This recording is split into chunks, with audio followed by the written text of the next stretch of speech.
Hello, మనం ఈ వీడియోలో 5th క్లాస్ ఈవీఎస్కి సంబంధించి కొన్ని ప్రాక్టీస్ బిట్స్ అయితే చూద్దాము.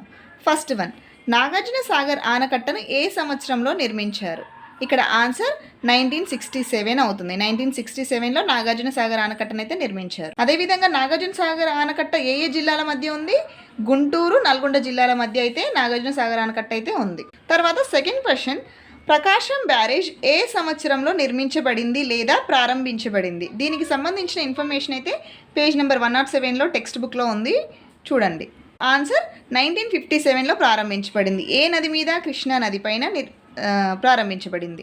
ఈ బ్యారేజ్ను ఆంధ్ర రాష్ట్రం మొట్టమొదటి ముఖ్యమంత్రి అయినటువంటి శ్రీ టంగుటూరి ప్రకాశం పంతులు గారు ప్రారంభించడం వలన ఈ బ్యారేజ్కి ప్రకాశం బ్యారేజ్ అనే పేరు అయితే వచ్చింది. ప్రకాశం బ్యారేజ్ యొక్క పొడవైతే 1.2 కిలోమీటర్స్ ఎన్టీఆర్, గుంటూరు జిల్లాల మధ్య విస్తరించి ఉంది ఈ ప్రకాశం బ్యారేజ్ అనేది.